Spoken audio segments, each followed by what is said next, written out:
I'm Brian Burns from the Network 40, and for the next few minutes, we're going to eavesdrop with some of America's best and brightest Top 40 program directors. So let's go on in. Boy, are we going to have some fun.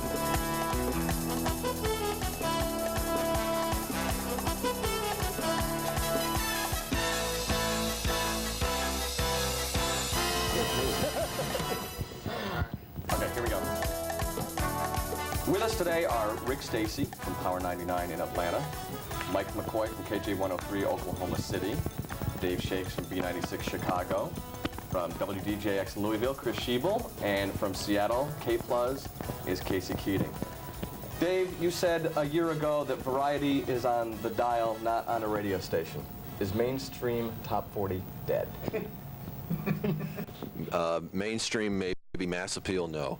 I think that B96 is a mass appeal radio station because it appeals to young people, but it also appeals to their parents, too.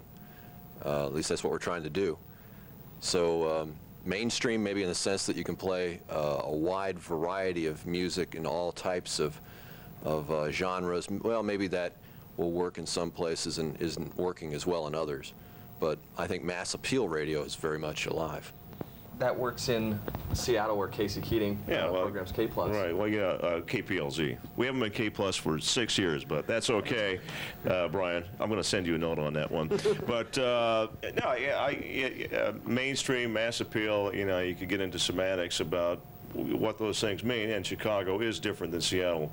But for us, mainstream or mass appeal music means whatever is a hit. If it's a hit and it's targeted 1834, and you can be a mass appeal radio station by getting the teens, by getting the adults in there, a mother-sibling radio station, if you will. That's what our goal is. And Mother-sibling 104. We're thinking about picking up that slogan, Rick. Yeah, I mean, what you have to do is try to present as much variety within the confines of your format as you can. Music that's appropriate for the morning might be different from music that's appropriate for the night. There's certainly differences, and there are some things that are the same, but day parting has always been a really important part of successful radio stations, and it changes. You know, a song can start out as a night record and then move to all day parts, or vice versa, start out as a morning record and move to all places in the day. One of the things that I look at, and you know, if you know your market, you know what works in that market. And I always look at the 4 food groups of radio as if it were there's dance, there's modern rock, there's rock, and then there's pop for us. And a good balance of those 4 work very well in Seattle. Now, that may not be the case in every market, but that's what we really strive for. For a program director in the Midwest in a small town of 100,000 people, for instance, that's watching this today and saying, but Chicago is another world, what would you say to them? Well, I think, you know, we have things in common just being a top 40 radio station. One thing that some stations maybe don't have is a core that's really passionate about them. You got to identify who can you get really crazy about your radio station that'll hang in there and give you lots of quarter hours, and what kind of music do those people like? And make sure you're providing that kind of music consistently, and then surround that with something that gives them a little variety and that invites other people to come in and sample the station too. Now, you're a rhythm-based radio station, but you still played extreme. Sure, because that record became a mass appeal record for dance people, for people who like rap. In Chicago, they liked that record too. That record worked. Now, I didn't go on it early. I waited until the other stations in the market kind of, you know, played it enough for people to hear it. Sometimes that takes a long time in Chicago. We've got a market that has always been conservative.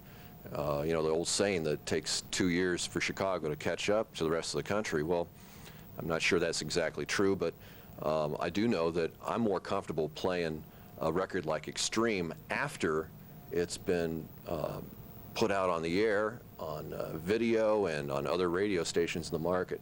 And then I can see if my audience likes it too. And if they do, I'll play it.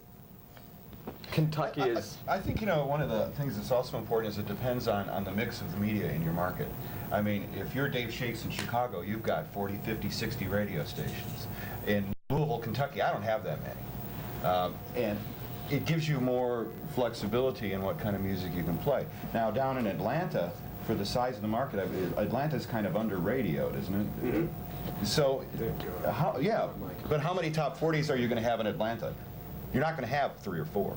You know, there aren't that many radio stations, or there aren't that many operators stupid enough to get into a format that, you know, is not the advertiser's dream. So the less radio the market has, the broader you can be. And the more radio, people start using radio stations for moods. If you're in New York, you've got the dance button, you've got the rock button, you've got the Howard Stern button, you know, and so every radio station has to deliver that. If you're in Louisville, Kentucky, you've got the country button, the country button, the country button, and the top 40 button. So top 40 means something different in Louisville than it does in Chicago or in New York. Or Oklahoma City. Or Oklahoma City. Mike McCoy, what would you say the biggest single problem that you and your ownership is encountering right now in Oklahoma City? We're not, actually, it'd be more of a sales, problem, because programming-wise, we're on target and we're winning. But along with the rest of the country, I mean, just the economy has affected us, as well as everybody else. Is sales the problem with Top 40? Are we beating ourselves up as programmers when the real blame lies on the people that sell the format? Well, I think it all starts with, the agencies demanding that 25-54 sell, and Top 40 has never been that. It's always been a teen-based format. And I think part of the problem is Arbitron, It's a lot of things, and Arbitron is definitely one of them. Right. Both Rick and Casey's general managers are quite outspoken about their support of the Top 40 format. Maybe you could share some light on your attitudes on the street and how you are selling Top 40 radio. And perhaps to take it one step further, how it maybe applies to markets that are smaller and more conservative than Atlanta or Seattle. Our sales department is constantly trained on selling results. Okay, so we've been ahead of the game for quite a while now, and we'll go to a client and we'll say, all right, look, you don't. Let me give you an example. OptiWorld is a vision retailer, and they sell glasses and contacts, and they don't advertise on any station that doesn't have heavy 25-54s, and they only buy Top 3. Well, at one point we told them, look, all right, let's do referrals. Let the guy in the morning, do your spots live and see what happens. We become the #1 referral for a 25-54 client who came on board and spends most of the majority of their advertising dollars with us now, and they've brought along 3 other people, Wolf Camera, for instance, who always said, no, we're a family-targeted developing outfit, and we'll only advertise on WSB-FM, which is heavy AC. We're talking, America and Horse with No Name, that type of AC. And they also advertise with Star, which is a lot, more hot AC, but still AC 25-54. They're also on board with us, spending the majority of their dollars. So you can teach your sales department to go out there and sell results, and go around the agency. You can do direct selling. That's something that everybody. Chris, what's his name? Chris Beck. He's always preaching direct selling. And it's working for us. We're getting buys at other radio stations who dominate 25-54 going, how the hell did they get that? I mean, it's not even on their radio station. These guys are trying radio for the first time, 25-54 target, and they're trying us because the salesperson went over to the store, not to the agency, not to the, whoever. They went right directly to the retailer and said, I can produce results for you. Do you want to try it? And they cut them a special deal, obviously, right up front, but then it works. You show the results, they buy you. So that's what we need to do more of. And I agree that this format has a very active audience, and you can get these people out in the marketplace and out to actually go into a store and buy from a retailer. Also, we're finding out right now that there's a resurgence of 1834 interest. Most of the major network television stations want to reach that audience. They're very concerned about that. Movies, there's been a big problem in the movie industry where they've been targeting too old, and they've been losing a lot of money. So they're trying to bring in a little younger demo appeal for their movies, and they need radio stations in this arena. It's not that hard for salespeople to learn how to sell a radio station if you give them the tools. But lots of times we get so wrapped up in this industry with these certain kinds of tools that we just don't know. We dropped Arbitron as a group. Our whole company did January 1st, and it was probably almost like the beginning of a little sales revolution for us, because all of a sudden our salespeople were like, oh my God, you know, what am I going to do? What's my cost per point? We picked up something else called Scarborough, which is all qualitative research, which was done by Birchin. Now, of course, is owned by Arbitron, so that'll probably be jacked through the roof. But we took it and gave it to the salespeople, and we said, instead of looking at, all right, here's your quarter-hour shares and all that kind of stuff and your cost per point, here's the people who listen to your radio station, and this is the products that they use and they buy. And the salespeople went, oh my God, it's like a revolution, you know, for them, because they had never heard of such a thing. They took it out on the street. The radio station's making a ton of money off of this thing, because now instead of going into the ad agency and saying, well, you know, we're only number 4, 2554, now we go in and say, hey, Louisville Opera, you say nobody in our age group, you know, is going to go to the opera? Well, look at this piece of paper. It says that 117,000 people or whatever go to the opera. The opera says, okay, that makes sense to me. Give them the tools and they'll do the job. And joining our group is Joe Dawson from WBXX in Battle Creek. He'll be representing us the sort of a small market opinion and how the format's going in a town like that. And a gentleman, Rick Cummings, who's been the vice president of EMIS for a long time. And I'd like to follow up on what Chris just said. Is Top 40 or a contemporary format active enough on the street, or is that an area where we're missing the boat? You mean from a programming sales point, promotions point? Which angle are you talking Let's pick it up from a sales point. I mean, are we motivating the buying public enough? Well, it's funny. I just came from the CHR discussion about why record labels aren't supporting their product on radio stations, and I'm working with a radio station that's not doing as well as it used to, but still billed $20 million last year, and only $300,000 came from the record labels, which is a pretty paltry sum considering that their product makes up 90% of everything we do. So I think that in general, we've got a great sales staff in Los Angeles, and throughout our company we've got well-trained sales staffs. I don't know what other tools we could give them in our particular case, and we're still running into those problems. I think what you're dealing with is something that's going to take a lot of time, and that is the old notions that grocery stores are always going to buy full-page ads in the newspaper to run their laundry list of products because the people they get their advertising dollars from are used to doing it that way. We're still seeing it with record labels. We're seeing a surprising amount of, in my opinion, lack of focus on who they're trying to appeal to. The record labels claim that they cannot get advertising for radio stations because their job is to get positioning in the stores and price in the stores. And to do that, they have to work through the Handelmans, the Rackers, who are, I guess, still in the Stone Age. They're still buying newspaper, in spite of the fact that most of the people who are 30 years and under don't read the newspaper anymore. So I'm not sure that just being on the street's going to solve the problem. What are you doing at EMIS to address that problem? Well, we're starting to put together something, I hope, with the record labels, where we can go around and see some of these people, some of the retailers, some of the big chains in Los Angeles in particular, and in some of our other markets, and also talk to some of the Handelmans and try to explain to them that in an increasingly fragmented age, you have to target your advertising. For us to advertise Power 106's product in the newspaper makes no sense whatsoever.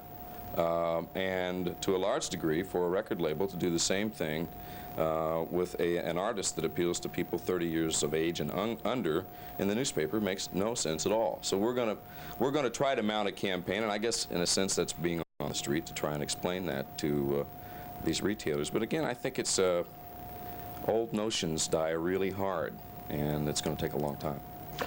Casey, well, let's take a point for a minute on time buys.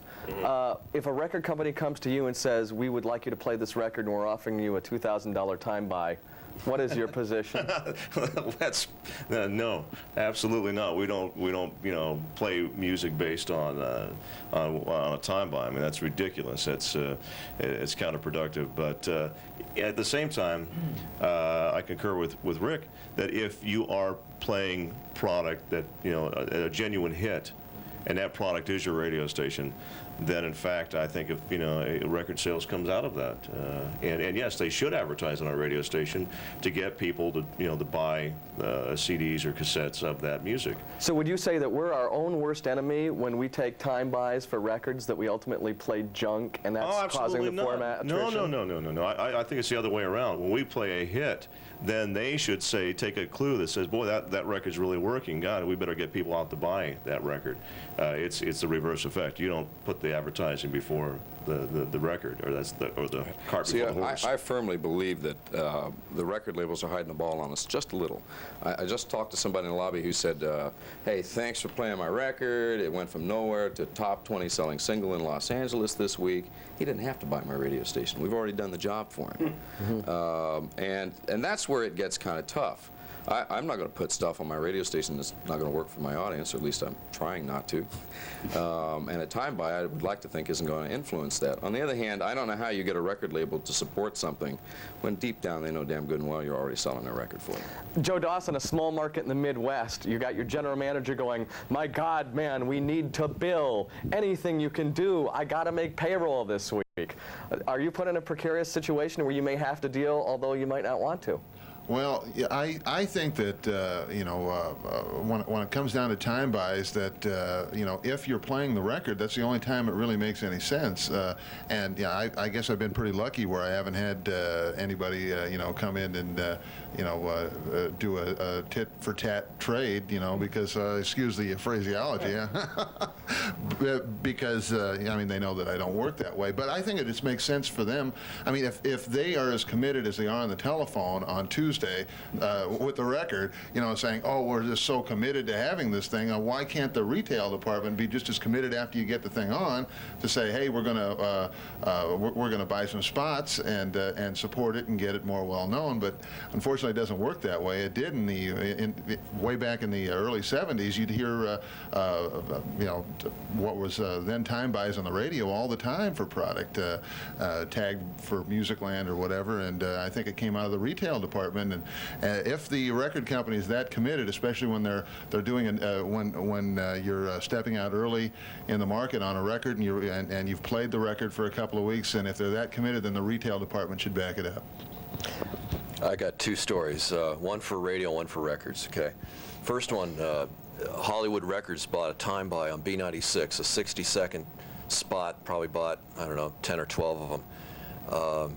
And they took the record and they played the first 60 seconds of it. All right? So I'm listening to the station. I didn't know it had come down. I'm listening to the station, all of a sudden I hear this single. I'm going, we didn't add that. So I hotlined Kavanaugh. I said, what is this record doing on the air? And he says, I don't know. What is this thing doing on the air? And then 50 seconds later, the tag came in, and it was Hollywood Records pitching the record. And, I got to tell you, phones started ringing from the party fans, and, we added the record a couple weeks later. So there's a story for records, okay? And the story for radio is that about a month ago, we made a presentation with a partner of the radio station, Rose Records, which is a chain in Chicago, brought all the retail guys into the China Club in Chicago, fed them, wined them and dined them, and then stuck them next to a stage and went up there and sold them on the radio station. I went up there, Kavanaugh went up there, our sales manager went up there, the head of Rose Records went up there, and really laid it out as to why they should be using B96 and Rose Records to position their product. And we're getting people to buy the station now. But I think it took, an aggressive stance from both programming and from sales to do it. So I'd recommend the program directors to get together with your sales manager and say, what can I do to help? And put together a package. Let's go back to your story about Hollywood Records for a moment. You had the hook played a few times and saw a core of listeners of your audience starting to call and request that, and consequently you played the record. Is there an opportunity for other formats that don't exist today to come into light in the next few years? I mean, are there things that radio is missing the boat? Should we be the third country radio station or the third top 40 in the market, or is there something out there that we haven't thought of yet or haven't tried yet? There's a store about 2 blocks away from this convention hotel that sells nothing but audio books. It's wild. They sell nothing but audiobooks. I mean, I've seen them in the bookstores, little racks of them, but there's a store in San Francisco here that sells nothing but these audio cassettes of books. People are buying best-selling books and sticking them in their cassette players and listening to them in cars. I don't know how you do that on the radio, but maybe somebody will figure it out. Rick, you're in major markets where there's a lot of satellite programming like Howard Stern, Rush Limbaugh. Is there a future for talk radio? Is that where personality's going? In other words, can there really be personality on a music-intensive radio station? And I'd like to follow up with Rick because he's got a very personality-oriented radio station. Well, you know, I kind of wonder about that myself sometimes when I hear Jay talk for 15 or 20 minutes without playing any music, and I worry about it a little bit. Yeah, I think absolutely there is. I think there are three kinds of morning shows out there right now: music intensive, low profile, talk shows, and music and talk shows. And it's up to us, I guess, to get the right balance and make sure that the personalities appeal to our audience and that kind of thing. I think there are all kinds of possibilities for niche programming, and I think that maybe tough times call for desperate measures, and I think you may see some more experimentation, particularly with AMs. I'll bet you somebody will try books on the radio. And Amos has been extremely progressive. I mean, maybe with WFAN. Or yeah, and that was largely because we didn't believe there was a future for country radio on an AM radio station in New York City. We thought it had limited upside, and we were in a position at that time where we could take a chance, and frankly it was an abysmal failure until Don Imus started doing mornings. So I'm still not sure.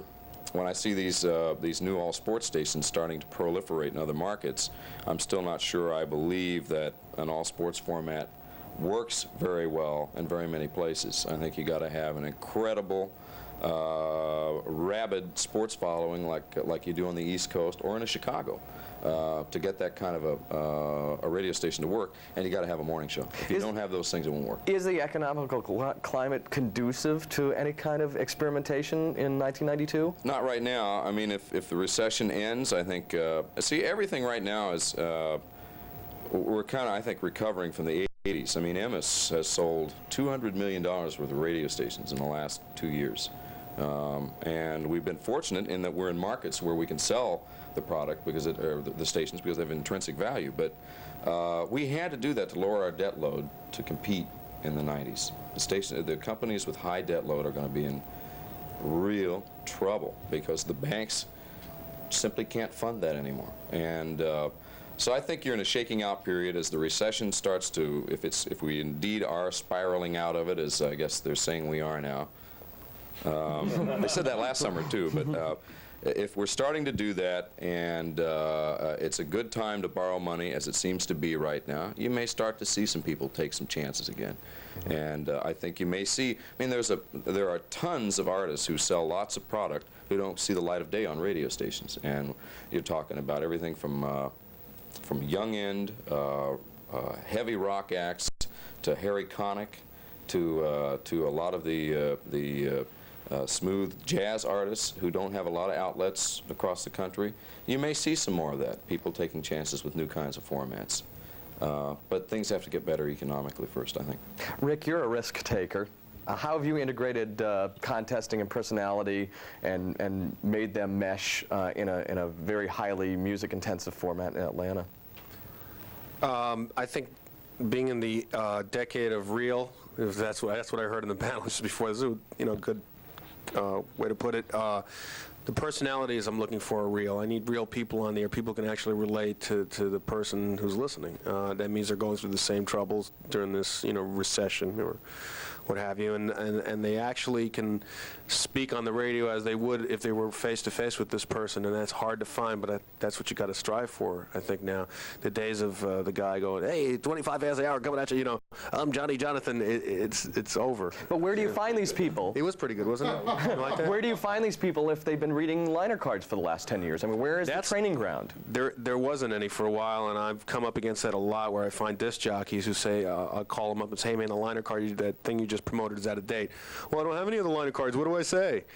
there is a problem with that. So what I do is I go to comedy clubs, bars, anywhere. I mean, you meet somebody interesting that's outgoing, that seems to have a handle on his life, talk to him, bring him to the radio station, have him do a tape. I found several people like that.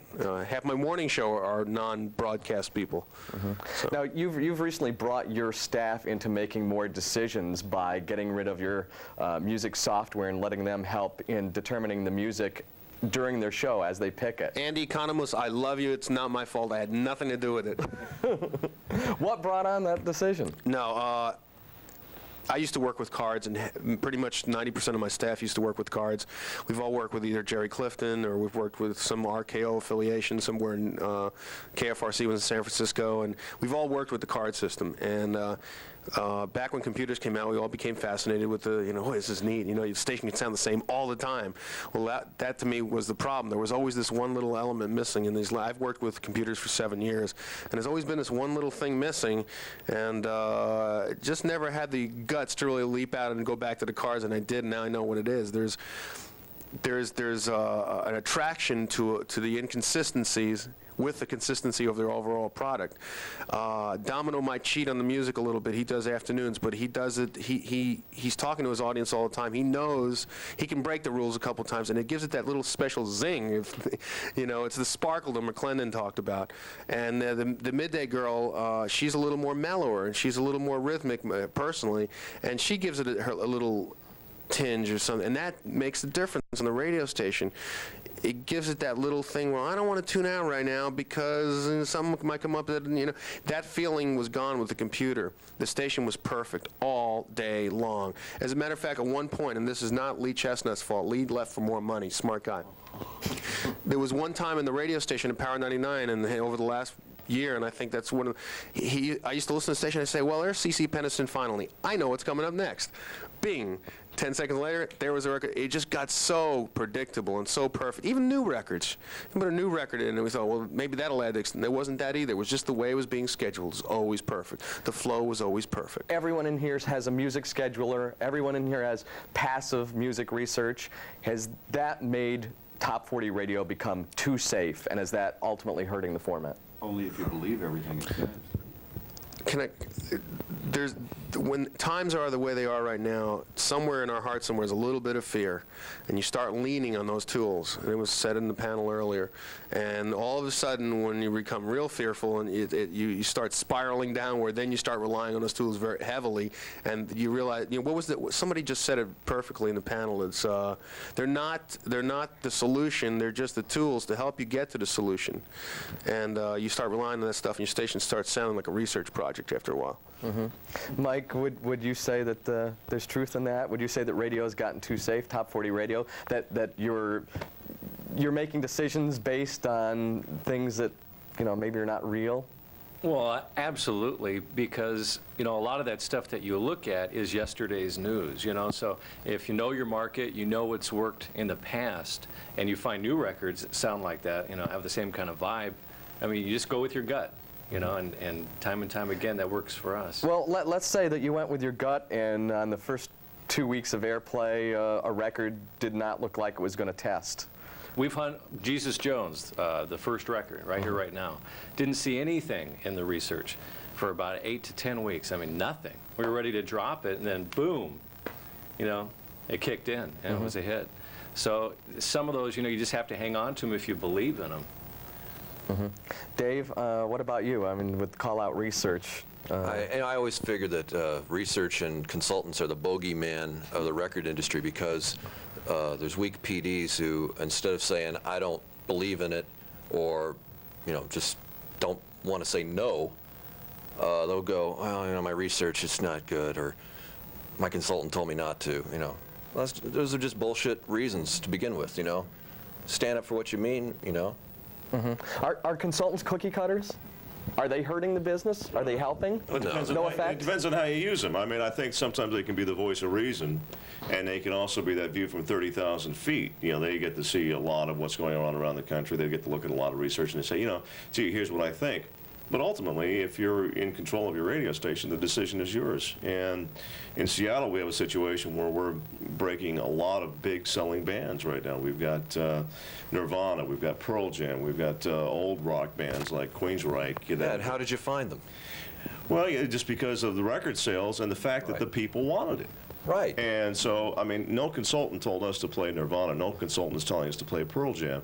These are after 7 p.m. day-parted records. But, you know, if you don't get gutsy and if you don't understand what your listeners want, you miss it. And believe me, no consultant's going to tell you that. No research is going to tell you that. Why even research a Nirvana record? You know it's going to come out. So you use a lot of different things in your decision making. If you could add up a percentages, sales, call-out research, instinct, give us a percentage that adds up to 100. And gut feel. It's gut, man. I mean, when you put the record on in your office, do you want to get up and dance? Do you want to, like, shake your fist? Do you want to sing along? Can you sing along with the song? Does it make you want to do that?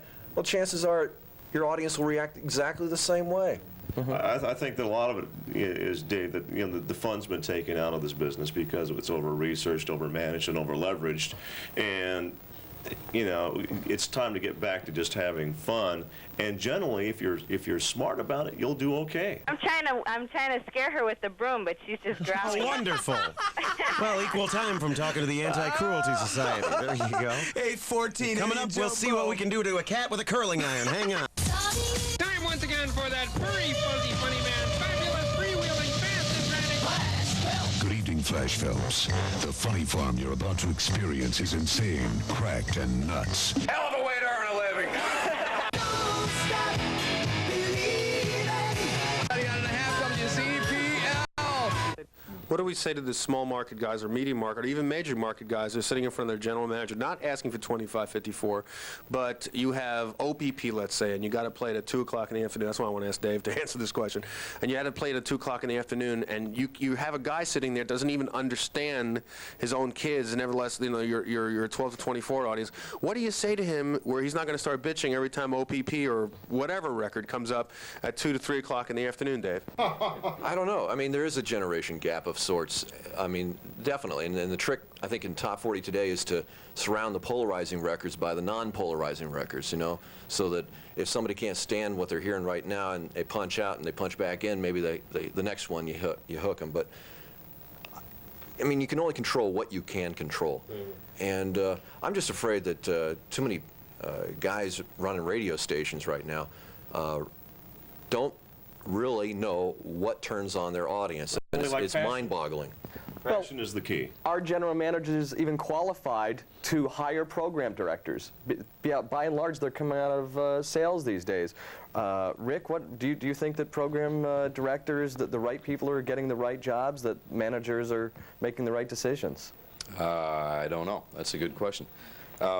It's kind of interesting. This whole experience with Power has been a great experience for me and I think for the company, because the station had been through 8 consecutive declining ratings periods, and we kept holding on to the old notions that had always worked for us, and we finally said, this is not an anomaly anymore. We're clearly getting our butts kicked here.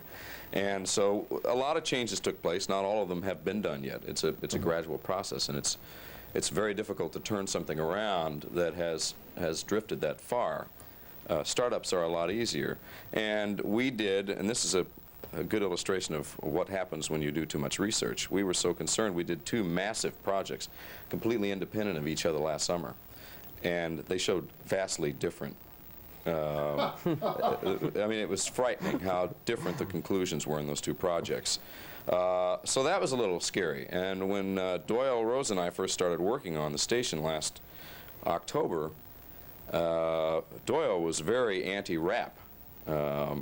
And so I've got a little bit of a feel, and it's been a great experience, great learning experience, for having a general manager who says, this is killing us. This stuff is killing us. It's hurting our adults, 25 plus. Now, Doyle is in every week wanting to know what they're singing that MC Breed record. And I'm amazed at this. And really a lot of this had to do with Doyle getting in the streets with me. And it's taken us 5, almost 6 months to even begin to feel like we're getting a handle on what the music should be like on that radio station. 6 months. Where did you take Doyle? Where did you guys go? Took him to clubs. I took him to promotional events. I dragged his butt back into the call-out room and made him hang out outside the call-out staff when they're in there talking about records, because they're all Hispanic kids, 19 years of age. So you're saying that he was detached from the product? He was like me. He was a corporate guy who flew in, you know, once every 3 months and said, do this, do this, do this, and what did the research show us? And you cannot understand what's happening totally with the research. I think the research is a good tool to tell you whether you totally screwed it up. But you still have to get out there and find out what they want, and that's going to take a long time. But I've seen it with Doyle. I mean, the progress has been amazing, because it was pretty tough the first few months with him resisting every kind of record that had any rap in it at all. And now Doyle will sit and tell you about the different kinds of rap. You got your hip-hop records, which are a fundamental element in Los Angeles. The rap records that are crossing mainstream and becoming hits have a great musical hook in addition to being rap records. These really street records can work only at night, and you got to be careful with the really black street records in Los Angeles right now. I mean, he goes into these longest, and I think he's right. I guess I'll find out as time goes on, but I think he's got a pretty damn good handle on it. And so he's a hip-hop partisan? No, he's a hip-hop. I'm amazed, frankly, both of us, but I'm amazed at how differently we dress now and how differently our tastes have changed as with regard to music and what we like personally, and with understanding what has to happen in Los Angeles for that radio station to come back. We're all, I don't know, mid-30s here at this panel. What are we doing to surround ourselves with people that are really the core of the format, since we're really moving on to higher ground? For me, it's hiring a music director who's 23 and has an affinity for the music, loves the music, call-out staff that also works in the promotions department, almost exclusively Hispanic, young jocks in most of the day parts whenever I can, because I wish I could tell you I was mid-30s. I'm a little older than that, and I'm pretty damn white, and I'm from the Midwest. And the only way I can know is to have people who have a natural affinity for it, are in the demo, and surround myself with those people and pay a hell of a lot of attention to what they say. Even like the receptionist, she's like 24, she's Hispanic. I try not to let her know that she's having any influence, because when they find out, they all become program directors. Yeah. And I have this videotape. Yeah, the last thing any of us need is more program directors in the radio station. But I'll watch how she reacts to records, and I don't hear mint condition. It's not my kind of record, but all I had to do was put it on and watch her. And so I think maybe we have something here. KPWR Los Angeles. Power 106. Look at this note, it says. They did not make a payment. Well. So we can't run their commercial. Oh, how embarrassing. How can we step back and be more objective? Are we too close to our own product? That we have a blind spot? Oh, absolutely. We can't see our own problems? Absolutely, you know, and I think that any program director that says that they hear every single record on the radio station is lying. And yeah, because if that were the case, so gee, I guess we'd be a little more diverse than we are. But everybody fits into their own niche, and it's nice to have people that are in other lifestyles or other age brackets surround you, so that you can feel what their life's all about, and they can, you can share that experience. Mm-hmm. There are a lot of program directors that are going to be watching this videotape today, and they'll probably have a lot of questions. I'd like to go around and have everybody answer this individually, and that is, if there's one thing that advice that you could give to the people watching today that would help improve the format's performance or help improve their individual performance as a program director or as a radio station, what would that be? I think that Top 40 is supposed to reflect the taste of the current music and be a cutting-edge format. And it's supposed to introduce not only one genre of music, but a whole variety of music. And I would say, if I had any advice, is stop trying to rotate records off of research, which is a rear-view mirror, and I mean, quit playing the Journey records and start playing the records that people are really into. Now, you said a mix of different genres of music. Now, Rick Cummings, you're in a market that has 30 FM signals. You can't play a wide variety of music.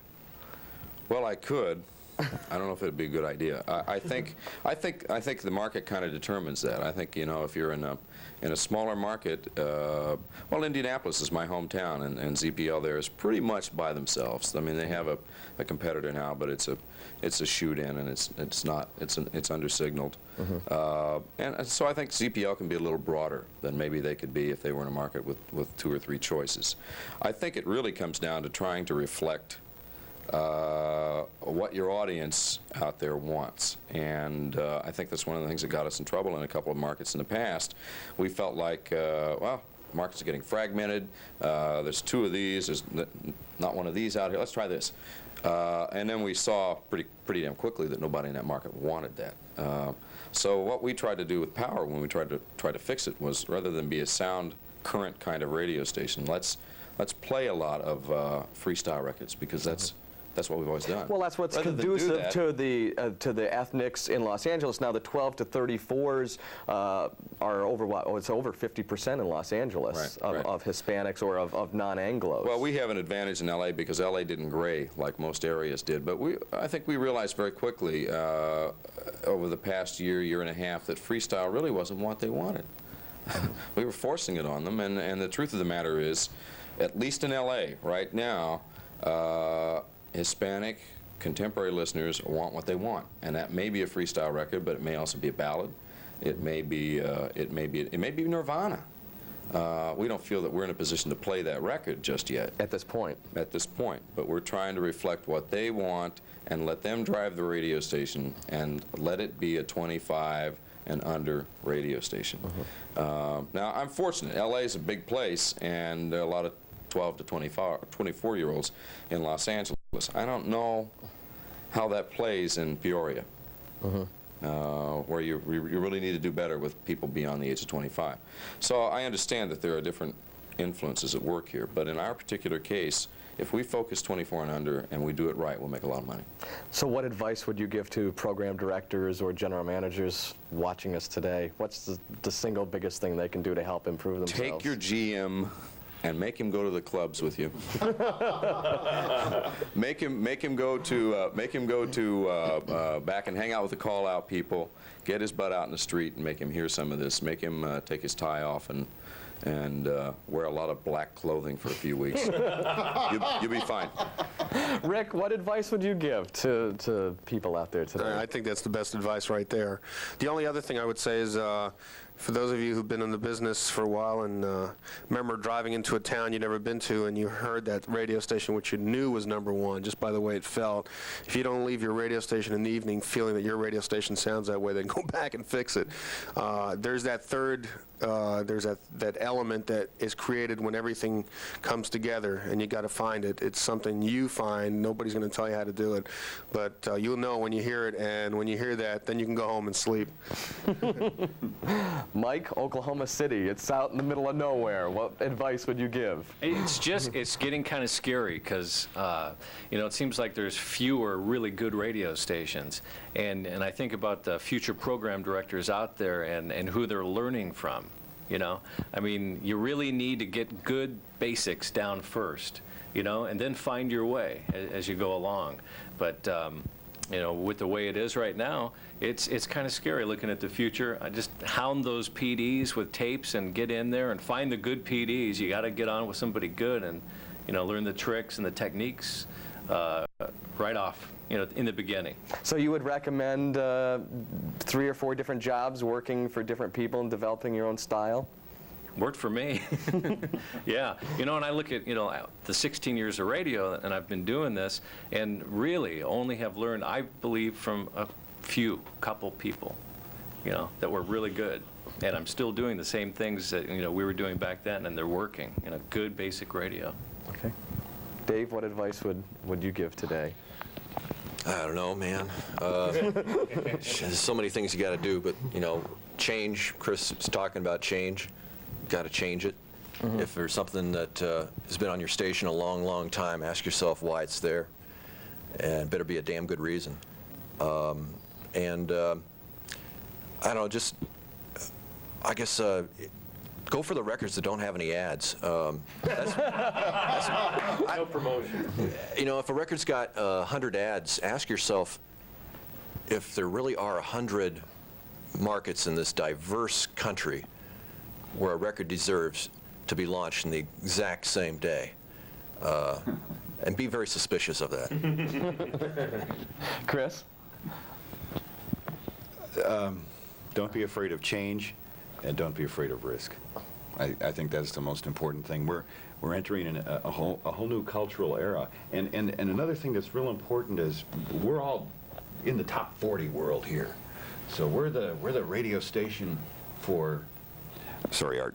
We're the radio station for people that almost as soon as they're born, this becomes their first type of radio.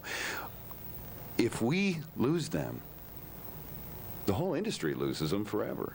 And I'm really concerned that this is starting to happen now. It really bothers me when MTV is more important to most people in the younger ages in this country than we are. Because I'm not 20 anymore, but I'm not 50 or 60, and I hope to be in this business for maybe 20 more years at least. And sometimes I wonder if this medium is going to exist for 20 more years. So we've got to as an industry and as a little subsection of that industry, which Top 40 is, we've got to train people to use radio again. We've got to make ourselves part of their lives better than we have been, or we're just going to be working at McDonald's. I've got three things. Okay. Three quick things. One, stay focused. Be what you are. If your focus is 1834, don't try and be a 25, 54-year-old radio station. Set your goals and stay focused to it. Two, communicate, and that means communicate with your general manager, communicate with the sales staff so they understand what the product is and how it works and how you sell it, and with your staff so they understand your goals and they understand what it is that you expect out of them. And thirdly, I think one of the biggest sins that we have in this industry right now is we don't give back to the industry. Take some time during that week to give back. When you get air checks on your desk, write back to these people, encourage them. If they ask for a critique, give them that critique, because that's the only way we're going to develop new, healthy talent to come back to our industry, and that's what we give ourselves. Well, thanks for joining us today. We really appreciate it. Rick Cummings from Emmis, Rick Stacy from Power 99, Mike McCoy from KJ103, Dave Shakes from B96, Chris Schiebel from DJX in Louisville, Casey Keating from KPLZ in Seattle, and Joe Dawson from WBXX in Battle Creek. Thank you. Non-stop music, B95. Real deal Mike Neal is who I am. Firing up another 55-minute stopless music jam. What a lovely couple. George Michael and Elton John on the new B95. The Killer B is WBBM FM Chicago. It's a commercial-free hour, 60 minutes of hits on B96. Killer B, B96, my name's McFly, and I got the itch. To get out the boombox, just can't lose, gotta take a stroll. Things that make you go, gotta think about, I just wanna party going, I just can't stop going, That's cool, no need to worry, you both just met, no need to hurry. Got a whole life to party and love. Parents give you grief, don't push, don't shove. Say, hey, I'm having this relationship. It's hard enough, don't make me flip. So mind your own business, give me room. CNC is on with things that make you go, I was in the crib. Thanks for watching today. Hope you learned something. Hope you enjoyed it. For the Network 40, I'm Brian Burns.